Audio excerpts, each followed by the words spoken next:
Pittsburgh Steeler fans, welcome once again to Tales from 2 a.m. My name is Bryan Anthony Davis from BehindTheSteelCurtain.com, and it is great to see you once again on a Sunday morning when this is being recorded live. You know, I love having Steeler Nation. Let's not even call them Steeler Nation. I love having BTSC Nation with me because you guys help fuel me, and it's kind of a week that I needed fueled. But I got to tell you, something happened yesterday. Yes, I said I got to tell you because that's what I do. And something happened yesterday that made me think that, wow, there's so much humanity in this world that's being ignored. And no, this is not a political show. So I will tell you that. I'm not going to tell you that. But we as fans watch the Steelers and we look at them as video game characters or robots that aren't allowed to have lives. We do that in all of our fandom. And that's something that a lot of us do. And for me, I have taken a great long look at the way I approach talking about the Steelers semi-professionally. This is not my job. It's my job now. It's my only source of income, not a lot, but it's my only source of income now after about 2 weeks ago. But people have real lives. And when I say people have real lives, the things that we see on the TV screen or in person and watching these players go out and give everything they can, sometimes we feel they're not giving all they can. And that's very true.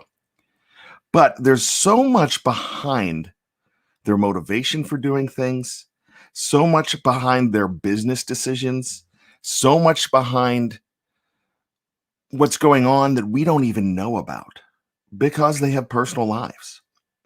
And inside beats a human being, the heart of a human being. Inside is the same as you and I. We just don't have the ability that these guys have. We have different kinds of ability. Everybody that I'm looking at on the screen here, thank you so much for spending your time this morning with me and Steeler Nation and BTSC Nation. Appreciate it. But I'm kind of on a little bit of a soapbox today. And if you've noticed the name of the title, I'd like to buy the world a Coke. I really do. Do you remember that commercial? It's from 1971. That's the year actually I was born. And I'm going to go ahead and talk about this. It was in the height of flower power. The 60s were turning into the 70s. We were in the middle of the Vietnam War. We had problems on campuses of Kent State. Kent State is where Debo James Harrison went. Jack Lambert was getting ready to go to that school at that time, I believe. Or he may have been a freshman. I'm not sure. There was trouble on the campus. The world was at odds.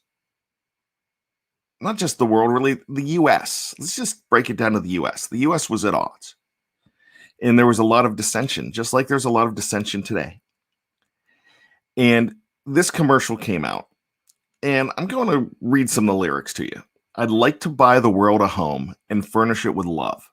Grow apple trees and honeybees and snow white turtle doves. I'd like to teach the world to sing in perfect harmony. I'd like to buy the world a Coke and keep it company. That's the real thing. Now, I'm not getting paid by Coca-Cola. Now, if anybody's an executive from Coca-Cola and they'd like to pay me, they can. But here's the thing. And I said that's another one of my catchphrases. And the reason I'm bringing that up is because we criticize players. We criticize them for everything they do, good and bad. I get criticized too. This is because, and guess what? I deserve any criticism you want to give me. I deserve any praise you want to give me. I deserve any criticism. And the reason I do is because I am putting myself out there. And I get a lot of great emails from you. And I love it. I love the fact that I get great emails, that I get love from all of you. And it fuels me. It makes me feel great. I'm no different than any of you. I just have an opinion that you hear all of the time.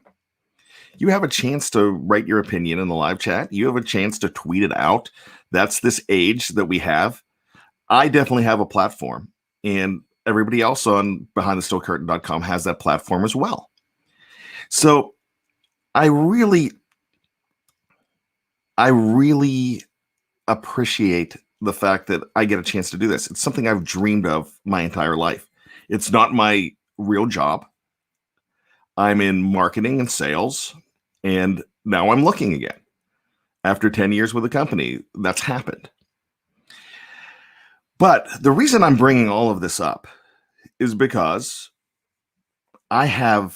you see a happy-go-lucky guy here, hopefully every single week. And I love it. I love being a happy-go-lucky guy. I once had a friend say that you're happy-go-lucky without the lucky. No, that's not true, because I am one of the luckiest people on this earth.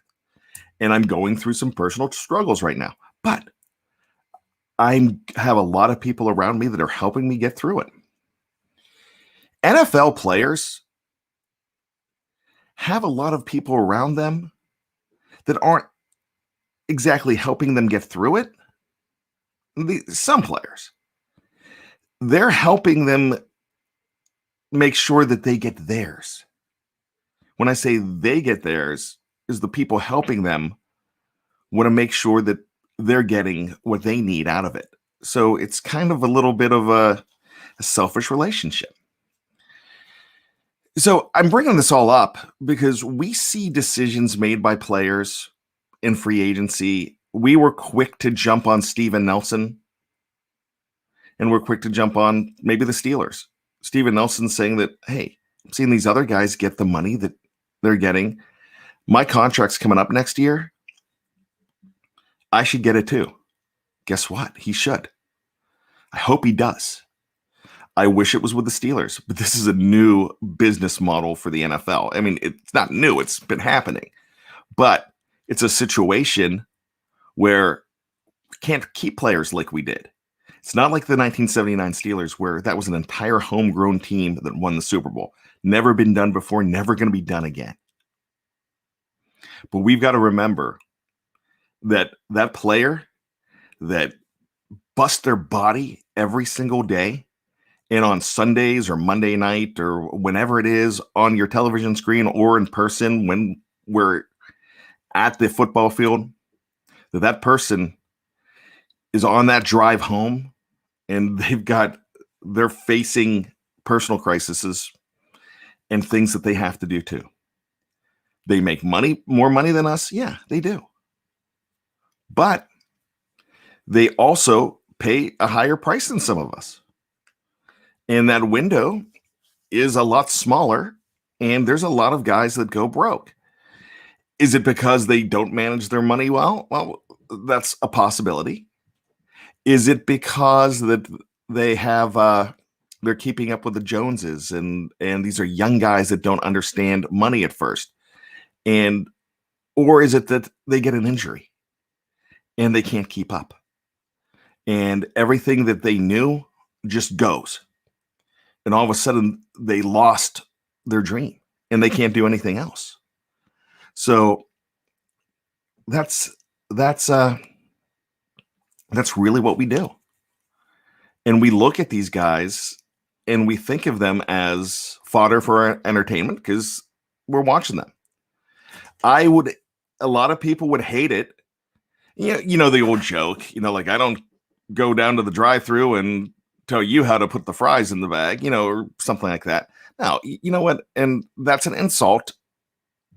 And the reason it's an insult is because those people that do work in the drive-thru are just as important as the people on the field. They're just as important as me coming to you. Yeah, I really am on my soapbox this morning. I do apologize. But what I'm saying is we don't want to be criticized in our job every day. However, when you're on a stage like that you're going to get criticism. I'm going to get criticism. I definitely am. But there's some things that happened this week. Tyson Alualu is definitely one of them. Steven Nelson is definitely one of them, and I touched on that. Bud Dupree is definitely one of them. Some of them we don't like because it goes against us as Steeler fans. Some of it we love because it goes in our favor, like Alualu. Then there's Bud Dupree. And when you read Bud Dupree's article, and if you haven't, please go read it. That's going to show you that it's not just this giant 270-pound man that eats quarterbacks for lunch. Shows that there's a human being in there, and it's absolutely beautiful. Black and gold goggles. I didn't read all of your comment. I'm going to bring it up. After reading Bud's article and seeing Alualu change his mind, it must sting when the team has to make the decision to let you go because of the tough financial issues. I think it does. I think it really does. You know, it's one of those things that we'd love to keep all of these guys. We'd love to be the 79 Steelers. Like I said, it's just with the salary cap, we can't. There's a lot of things that we can't do. And if I haven't read all of your comments because, you know, I do not multitask. Stacy Lynn says, I love the commercial. Stephen Carestas says, bad, is Coke your soda of choice, or do you have another preference or drink of choice? You know, I barely drink alcohol. I'm not against it. I just don't have the stomach. I would drink every once in a while, I would drink a rum and Coke if I could. And every once in a while I do. Now, the 2 a.m. stories, that was a different time. I did a lot more of that, but a lot of it was just not being non-alcohol fueled. It was just being crazy back in the 2 a.m. days. And that's who I was. And I have no problem. I have no problem with it. I am different. Wes says, thanks, Wes. Can we agree bad is a little different in a good way? We wouldn't have 2 a.m. stories otherwise. Haha. You know, I am different, and I'm proud of being different. But I've got the things inside that scare me just like they scare you. Just like things inside scare these NFL players as well. So I'm talking about the humanity of the NFL today. And I want to bring up some stories, not my stories, but some Steeler stories from past and present. They don't all have to be Steeler stories, but I just want to talk about this. And one of the things that I want to do here. Oh, by the way, I didn't answer the question. Yeah, I love Coca-Cola. That is I'm Coke over Pepsi. Everybody in my family, my parents, my sister, my wife, everybody I know loves Pepsi more than I do. I'm never going to turn down a Pepsi, trust me. But if you give me, I'm like Forrest Gump with Dr. Pepper too. I love me some Dr. Pepper. I would say Dr. Pepper and Coke are my absolute favorites. Like I said, I don't drink, but if I'm off soda right now. I did cheat this week though. I had a couple Dr. Peppers this week. And I had a Coke this week. Now, they've got this Coke flavored, this coffee flavored Coke now that you can get at your convenience store. There's dark roast, vanilla, and caramel. Oh my gosh. That is, I don't know what crack is like, but that's kind of like crack to me if I would know what it was like. It's just, if I'm stressed, I can drink a Coca-Cola and feel better. Some people go to alcohol, and I don't. But I'm not against it. I just want to be the guy driving. I have no problem with that. I love being at parties when everybody's, having a few drinks, having a good time, telling stories. That's what we do. I just don't need it to do it. But like I said, not against it. But Coca-Cola is where I go for that. And guess what? Coke has got me in trouble in my life.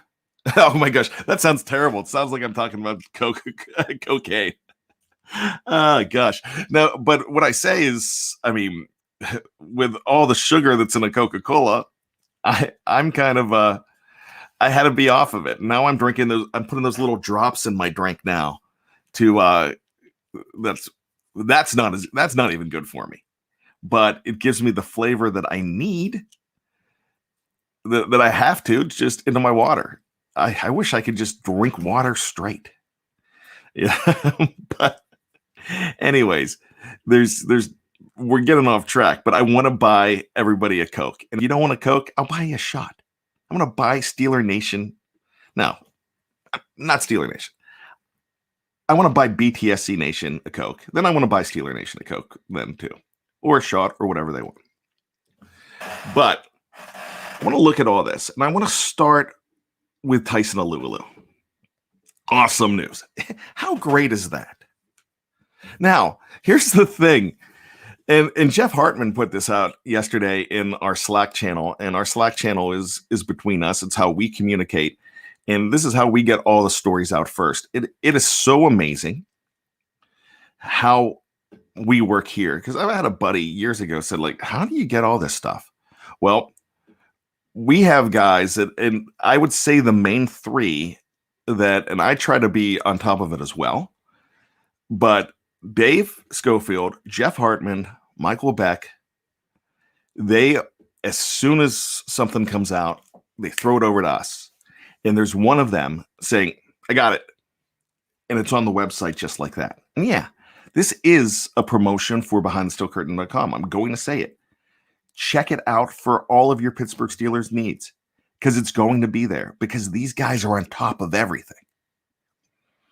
And so we have the Slack channel so we can discuss it. And Jeff Hartman said, finally something good to come out of COVID-19. And if you don't know the full story behind Tyson Alualu and the situation, this is what's starting to come out now. He couldn't go to Jacksonville to sign this deal. It just was impossible because he had COVID-19. This is the story that is out there right now. He couldn't go. He had time to think about it. He had time to realize that his dream house that they built in Pittsburgh not too long ago was in Pittsburgh. He realized that his kids go to school here and love it. I don't know how old Tyson's kids are, but they love it here. They have a life here in Pittsburgh. And they don't want to leave. Carl Dunbar, if you don't know who Carl Dunbar is, get to know him. He's a guy that is the defensive line coach for the Steelers. And he kept on calling Tyson and saying, hey, you haven't signed the deal yet. You love it here. We want you here. Think about this.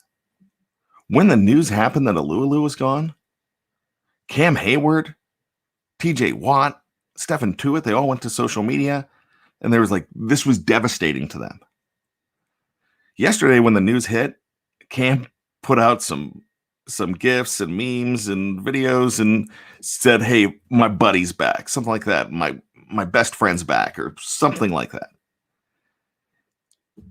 So that's a look into the humanity of this whole thing. It's the fact that their friend is back. He made a decision based on money. And we can't say what we do in that position. If I'm Bud Dupree, if I'm Bud Dupree's dad or his brother, I'm like, Bud, I know you love it in Pittsburgh, but this is your first contract. You might not get the second.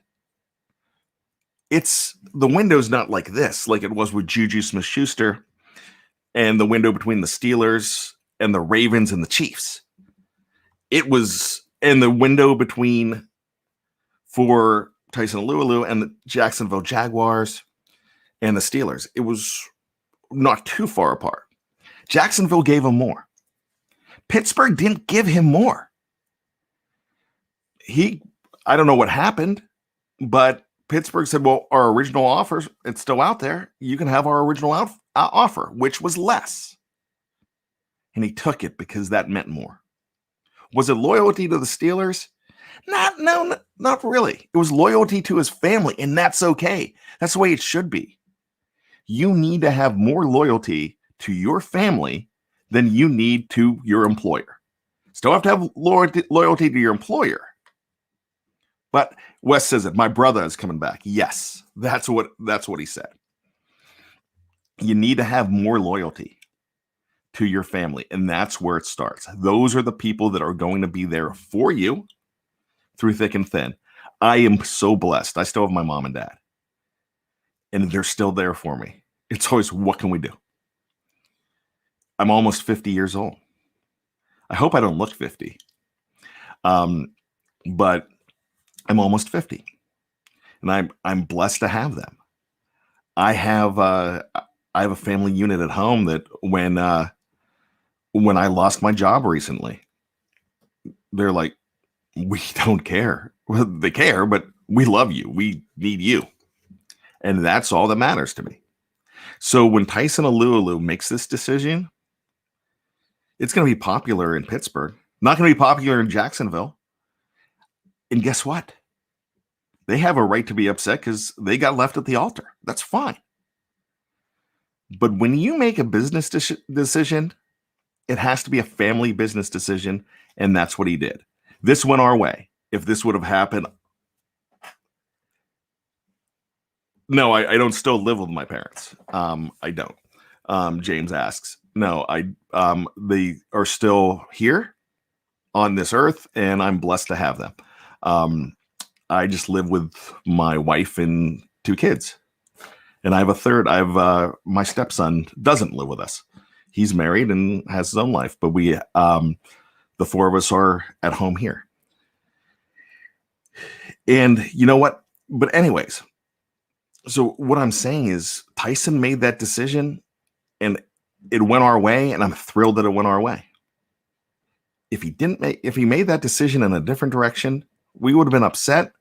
But now I'm starting to think, got to realize the decision behind the decision. So when I come back, I'm going to take a quick break. I know not everybody loves my 5-second, 10-second breaks, but this is just so I can, on the production end, it's a lot easier for me. So I'm going to take a quick break, and I'll be right back after this with part 2 of Tales from 2 a.m. We're going to talk more about the human side of the NFL, the greatness that was Art Rooney. We're going to talk about some human stories behind the Steelers that hopefully will make you feel good. And we're going to talk about you too. That's what this is it. This is a BTSC family, and we're going to continue to be a BTSC family. If you are on any of our podcast platforms, as I struggle to get that out this morning, what I'm going to do is say, just going over, it's easy to click on over to number 2, and we'll be back right after this. Welcome back to Tales from 2 a.m. My name is Bryan Anthony Davis from BehindTheSteelCurtain.com. You are with us, and if you are on this March Sunday morning, wherever you are in the world, yes, I say the world, because we've got listeners all over, and it's amazing. I love that. And you know, if you're here, that means you're a major part of our BTSC family. That also means that you are a huge Steeler fan. And that is great. You have black and gold coursing through your veins. And I think that's absolutely amazing. But I'm talking about realizing that the Steelers are a huge, definitely the Steelers are a huge influence in my life. They are a team that they're an obsession with me. And that's really what it is. I love them so much. And that's what I enjoy talking about more than anything. That's why I'm talking to you guys 4 or 5 times a week. And I don't live in Pittsburgh. I grew up in Johnstown, Pennsylvania, about 65 miles east of Pittsburgh. I consider myself a Yinzer. Not everybody thinks I'm a Yinzer because they don't consider Johnstown, Western PA. I do. That's where and how I grew up. And I'm just going to continue to believe that, whether you're going to say I'm not. I live in Maryland now, and it's awesome. I live in Raven country. There's more Steeler bars in my town in Maryland than there are Ravens bars. How about that? Because there's a lot of black and gold influence in this area, and I see Steeler fans everywhere. And I love it. Stacy says Johnstown is a nice place. Johnstown's always going to be home. Now that Cree says Johnstown's a great area, I'm here in Maryland, and I've been here for 16. Oh my gosh, going on a little over 17 years now, and I love living in Maryland. But what I'm saying is, I love the Steelers so much, and you look at players, and I love the Pirates. I get very frustrated with the Pirates. You notice I'm stuttering there because talking about the Pirates, my veins in my head pulse because I get frustrated because of some of the decisions that the front office makes. But I have a connection. I grew up watching these guys, and they were larger than life to me.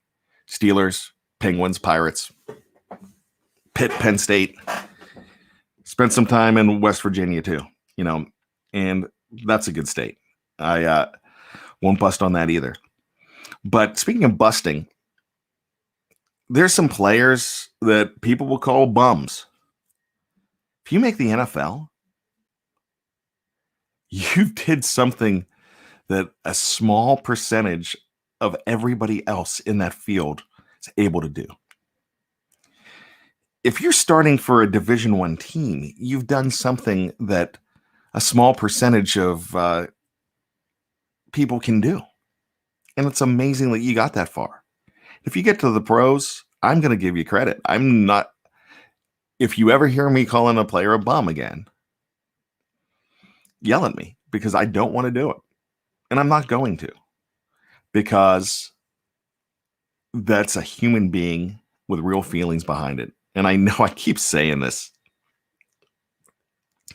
So the reason I'm bringing this up is we have a guy that we've busted on a lot over the years. I don't think that I have. We other people have. They called him Mr. Electronic Football. Ryan Switzer did some good things for the Steelers. And we bust on him because he doesn't have many yards after the catch. And everybody talks about how horrible he is and this and that. And then I've seen him come out and defend himself. And he does a very good job of defending himself. And I give him credit for going up against people.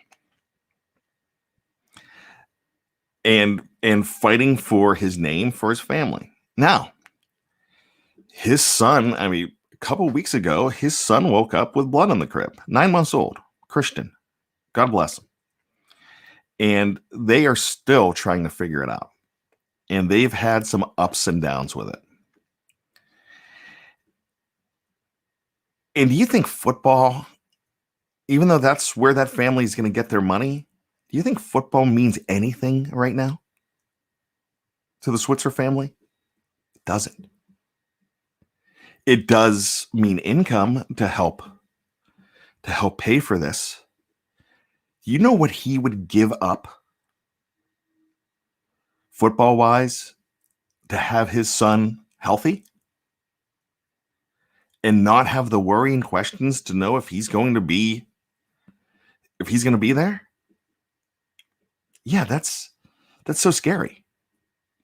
So give these guys a break. Give these players a break. And that's the most important thing. I have a son that has health problems. He has immunity issues. He has Lyme disease. You saw him on the show a couple weeks ago. He has Lyme disease. And a lot of things about it are really tough on him. There's a lot of people that I know that have worse situations than what I'm going through. It's tough to see me watch him go through it, but he's still able to live a good life, but he's going to have struggles because of it. He has 2 co-infections with it that's really tough on him. But he's trying. He's doing a good job at it, and we're doing everything we can to support him through it. I wish sometimes that the tick would have got on me instead of him. And I wish I could have acted better. But guess what? It hasn't. It didn't. And I'll never forget it because it was right after the Penguins lost in Game 3 in overtime to the Sharks. They ended up winning that Stanley Cup, but I remember when it happened, and I'll never forget that night because the Penguins lost, and I was taking ticks off of my son at a Cub Scout event. There's so many people, even in BTSC, there's so many people that come on here, and you see the fun side of them, and you see the ornery side of them, and then they go home and they're dealing with family, and they're dealing with issues, and they're dealing with the same hopes and dreams that you are. That's what the players are doing, same hopes and dreams. So when Steven Nelson says enough is enough, I deserve more. Yeah, he does. We still don't know what really happened with the Steven Nelson situation. What did they say? Did the Steelers say, we can't pay you what you want? I know then we're going to cut you to make more cap room. We don't want to. Did they say that? I kind of think they did. I think they are one of the more empathetic organizations in professional sports, but they have to make those tough decisions. What works for the Rooney family and the Steeler organization isn't going to work for Steven Nelson's family. And they both have to be the CEOs or co-CEOs because the wife is a CEO too. They both have to take care of the family business. So Tony Defeo had a show the other day that said maybe Steven Nelson's not a bad dude after all. He's not. Steven has to make that decision. Just because Tyson Alualu made the decision that we love because it means that he's coming back to play for us wasn't made for us. We talk about loyalty. It was loyalty to his family. So we've got to think about that. He took care of his family. Raheem Hunt says, I'll miss Vince Williams. I will too. I will miss Vince Williams. Vince Williams would have stayed here forever if he could have, because he was that kind of guy. He was that kind of player. Vince Williams he's gonna get a job elsewhere. I hope. I think. I'm pretty sure he's a monster against the run. But the guy's looking for a job right now. And in this NFL, my gosh, in this version of the NFL, nothing's for sure anymore. Because the rug gets pulled out from under you, and now you're looking and things become unsure. And uncertainty sometimes destroys us. Talked about Ryan Switzer. I want to talk about The Rock and The Rock. So, why am I saying The Rock and The Rock? First of all, I want to talk about Dwayne The Rock Johnson. I've been watching the show Young Rock. It's kind of a Wonder Years about the life of Dwayne Johnson. It's on NBC. There's about 5 or 6 episodes. He narrates it, and he's actually on it.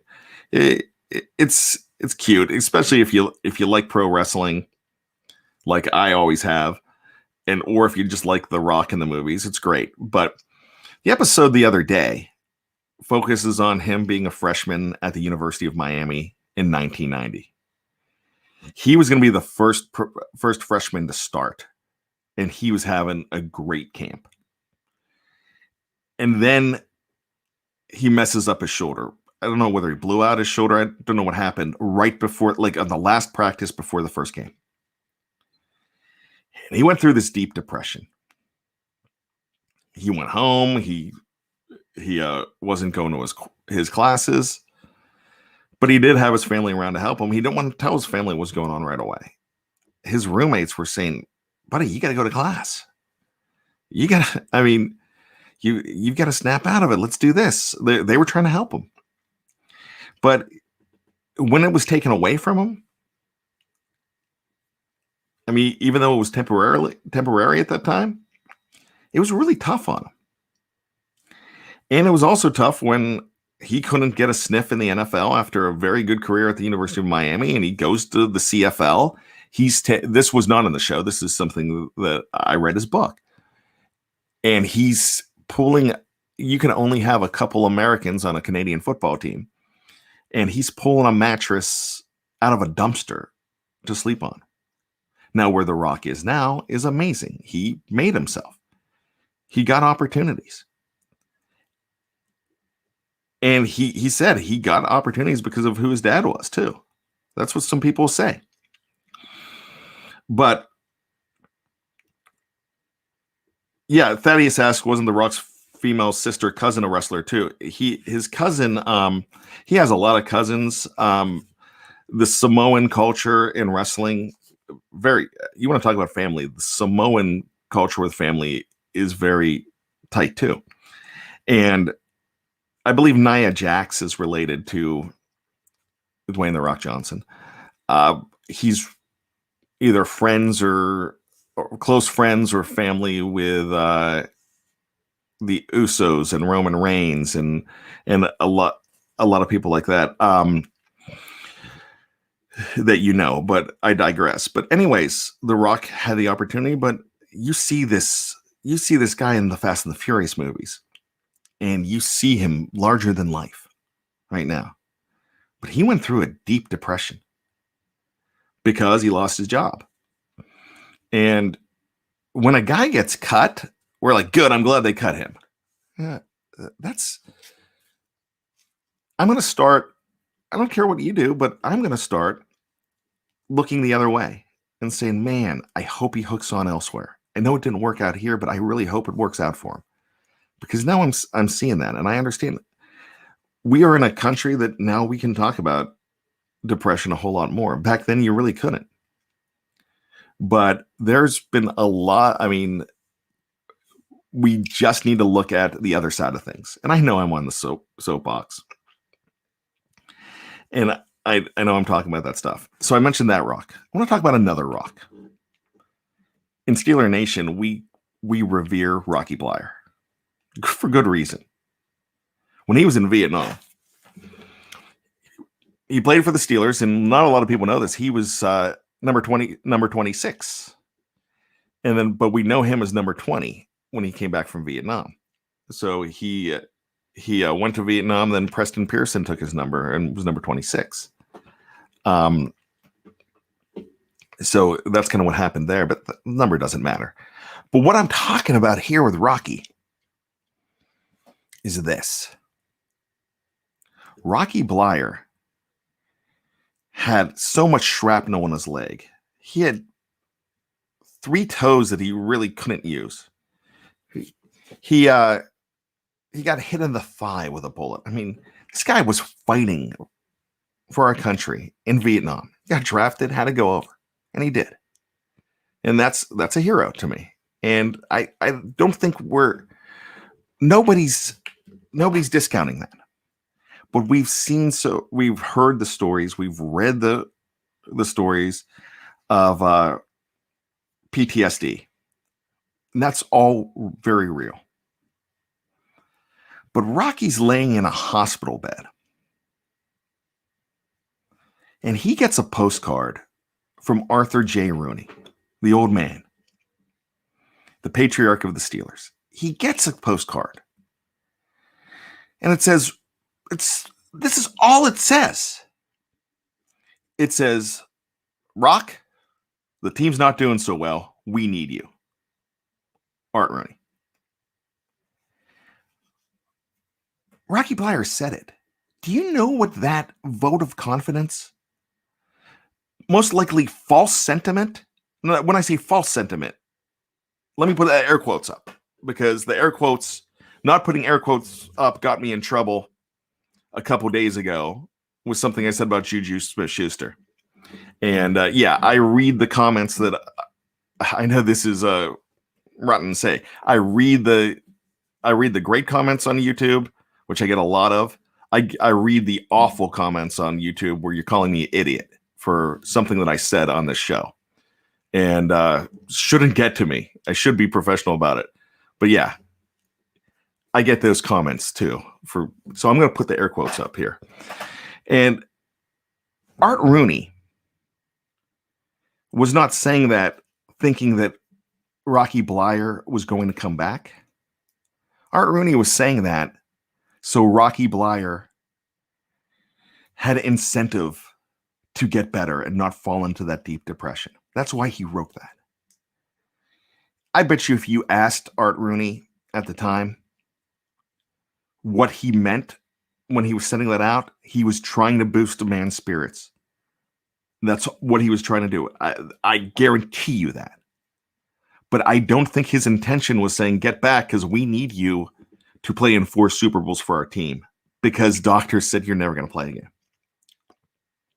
But that didn't matter when Rocky Bleier, when Robert Patrick Bleier got a postcard from an old man in Pittsburgh so far away. His employer that he was probably never going to be employed by again, but was standing by him. You know what that did? It made him work. It made him work. So he got back. This man was a 1,000-yard rusher in 1976 alongside Franco Harris. And he didn't have the use of 3 toes. And he is a Purple Heart winner. Recipient. Excuse me, I don't want to call it a winner. A recipient. He had shrapnel, so much, over 100 pieces of shrapnel in his body. And he came back from that because of a vote of confidence from a man that wanted to boost his spirits because didn't want him to go into that deep depression. He is one of the great stories. The greater story is not Rocky for doing it. It's for Art Rooney for being the guy that said, I got to make sure this boy's okay. And that's what he did. So remember that. All of you that when Ryan Shazier was going through it, you guys were awesome about it. But everybody was saying, he's crazy to think he's ever going to play again. Well, he retired because he couldn't, and it wasn't possible.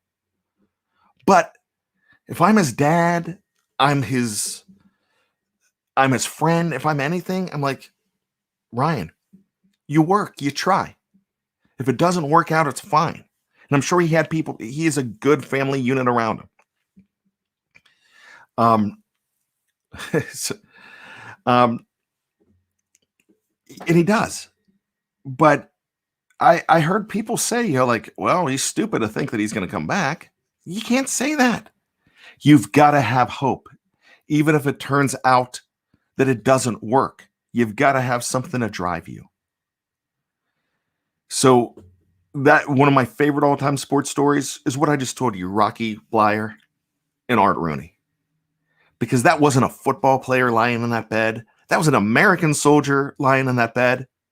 And that was a family man lying in that bed. And he fought and he got better. So anytime we look at a player that makes a decision that we don't like, that's best for them,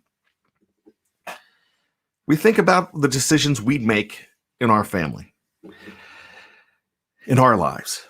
And that's what I'm going to start doing from now on. And that's it.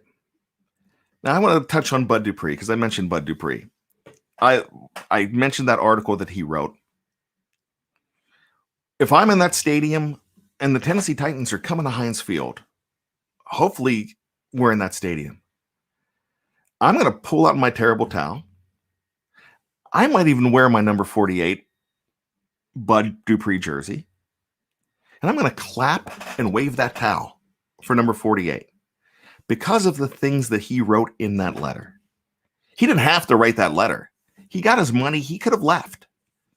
But he thanked the city of Pittsburgh. He didn't just talk about the city of Pittsburgh. He didn't just talk about the fans and Mike Tomlin and the organization and his fellow players. He talked about how important the fans were to him, how important the city was, going around the city, the players that showed him what the city was all about because he knew nothing about it and how much he loved it. He's going to miss it here. He definitely is. He said it. We're going to miss having him. But I agree with him taking that money to go. That's a good decision. Steelers, that's why I'll do the same thing for Javon Hargrave. I have no problem with him. The Steelers gave him an offer. It was worlds apart from what he could get. So yeah, I'm going to be cheering Bud Dupree when he comes in. And Bud Dupree right now is one of my favorite ex-Steelers. You know what? I want to bring up Wes here. I like this. Funny to think about Nick Vanette's exit comments and then see Bud's.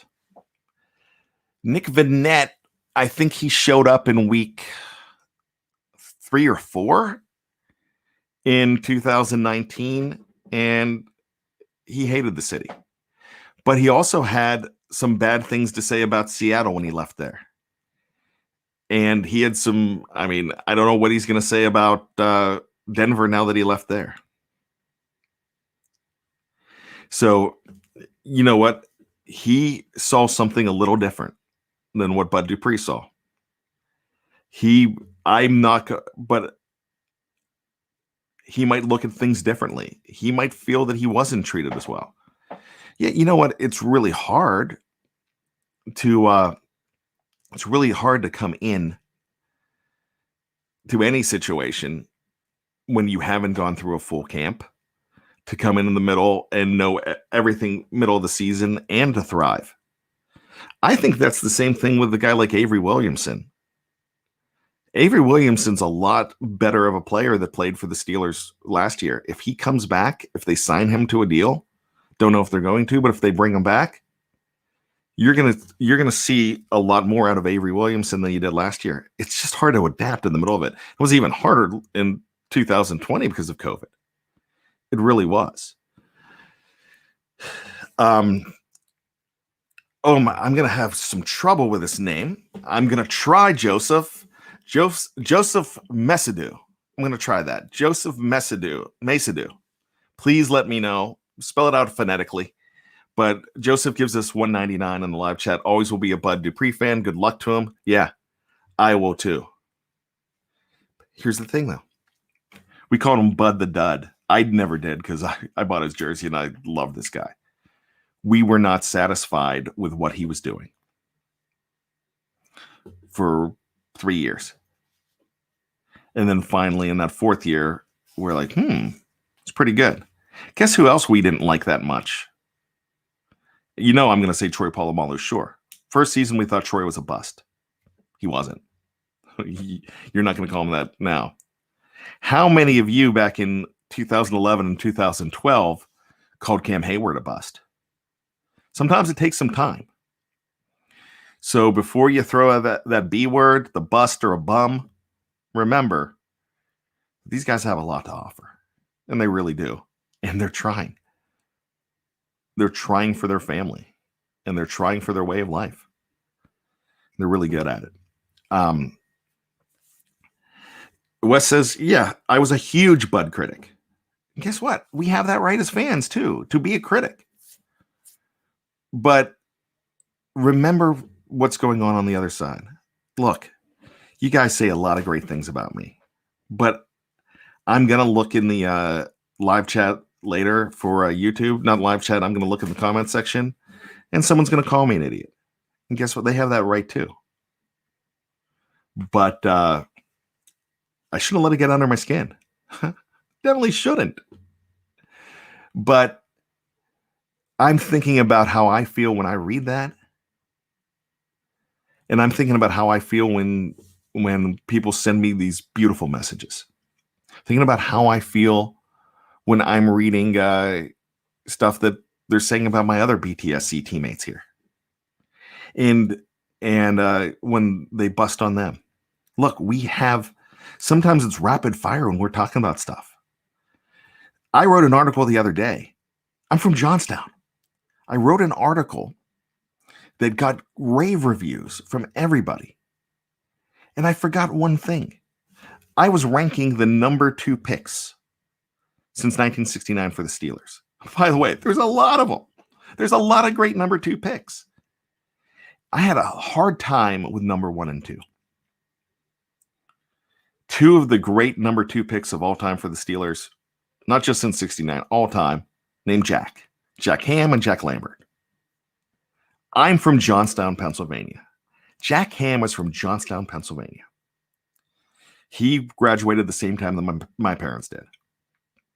He went to the Catholic school, Bishop McCourt. My parents went to Johnstown High School. Same age. Jack Ham was in every local commercial. Jack Ham went to Penn State. Love him. I mean, he's my favorite player. I'm waiting for my Jack Ham jersey to come in the mail, and it should be here any day. Somebody was shocked and says, I cannot believe that you didn't know that Jack Ham was a Hall of Famer. I just didn't put it in the article. Some of the things you just think are assumed that people know. But everything you've got to do is being watched. And somebody is going to criticize it. And I get that, and I understand that. But before we call a player an idiot, understand what's going on. I don't know what happened in the Chase Claypool video. I didn't love it. In fact, I hated it. I hope it's something that he looks at and says, I've got to improve upon these things. I got to not put myself in this situation. I'm not ready to throw him out. I'm not. Somebody asked, is he going to get suspended? I'm not sure. But what I'm thinking, though, is he has a chance to turn this around. But we're watching him now.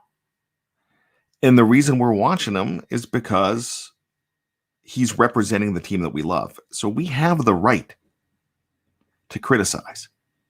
But we could give constructive criticism. Cody says, hopefully it's a wake-up call. And here's the thing. Wes says this. Blown way out of proportion, and people are ignoring why the fight happened. Here's the thing. I don't know why the fight happened.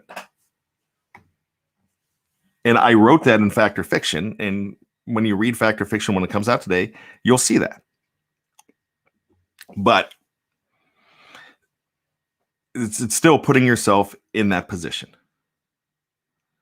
And Claypool, okay, Wes is saying that Claypool defended her. The kicks to the head, though, I don't know. Some people are saying, oh, they didn't land that hard. It's still kicks to the head. And you're getting caught on camera. And you're putting yourself in a position. And that's it. Jim Rome used to say, nothing good ever happens after 12 a.m. at a bar. And you could, not a lot of people like Jim Rome. I get it. I wouldn't have 2 a.m. stories if I wasn't at a bar after 12 a.m. I just wouldn't.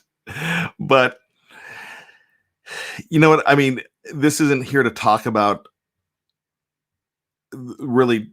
Chase Claypool. But Wes brings up a great point. And it backs up everything I've been saying. We are quick to criticize it. And here he was defending a woman. Great. I think that is fantastic. There's still a smarter way to do it. There really is. And that's all there is to it. But we didn't know what was going on with Chase Claypool. So we can give him constructive criticism. And if he takes the constructive criticisms, that's great. But don't call him an idiot. Don't call him a problem.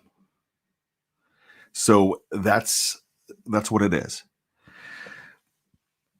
It needs to be a wake-up call. And Wes is saying, hey, I'm not defending his actions. No, but guess what, Wes? We need to know the whole story. I feel better knowing that he was defending a woman. But, my gosh, I could tell you a story about me defending my family. And in fact, I'll tell you the story. My sister got married about 11 years ago. And the tux guy was 12 hours late. showed up at the rehearsal dinner to give us the tuxes. And my nephew, who was, my gosh, my nephew was not even 4 at the time. And the tux guy was on the phone, and I'm like, look, you got to do something. You did this wrong, this wrong. And the tux didn't fit my nephew. And the tux guy ended up coming down there. And his words were, I can't help it that your nephew got so fat. The kid's 4. I went nuts. And I went after him. I never connected because my dad grabbed on me. My wife tried to grab on me. I ended up breaking my wife's toe because I stomped on. I mean, I was trying to get to this guy, to get in his face. I was never going to hit him, but I did go after him. I lost my cool. I'm not proud that I lost my cool. In fact, I'm upset. They're still mad at me. They joke about it. We ended up getting the tuxes for free. My dad was like, everybody was mad at me. And my dad said, hey, we got the tuxes. All right. Now the tux guy, they finally said, look, they made it right. And they said, look, I just can't be in the same room as your son, to my dad, because here I'm this big bad guy at this point because I was going after the tux guy. But you don't insult family. So it's not, I mean, I was the bad guy that night because I lost control. And I kind of think that if I would have kept my head, it would have been, I mean, I could have gone about it so much of a better way. And there are people at that wedding that look at me different now as an out of control jerk, which if you know me, you know that I'm not that. But I lost control. So I understand what happened with Chase Claypool now if he's defending someone. But man, I wish nothing bad ended up happening. I didn't get arrested. I did sleep in separate bed that night because everybody was mad at me. I wish I would have thought about it. I wish I could go back and say, dude, control yourself. Even though they did something that really offended you and went against your family, you could still do it better. And that's all I'm saying here about Chase Claypool. So he could learn from this and he could be great. So that's all I'm saying about that. I don't want to see him kicking a guy in the head. Is it a red flag? Yeah. Tony Defio said, yeah, red flag, yes. Deal breaker, no. And that's what it's got to be. If this keeps happening, then it's a problem. You know it. So we can look at things more objective, and that's what we're going to try to do. So we talked about a lot of things. I kind of bore my soul a little bit today, and I want to go back to being happy-go-lucky bad. But it's one of those things that I thought about, and I thought about it because it came from a happy place because of Tyson Alualu coming back. I know how angry we'd be if it was the other way around, and it's not. But Tyson's back, and he made a decision, and that decision was not for me, not for Bryan Anthony Davis. That was for his family, and that's the way it should be. So the next time that you see something that a player does or a decision that they make, think about how it would affect you. And then think about me. And think about the fact that I would like to buy you a Coke and teach the world to sing. Do 3 things for me.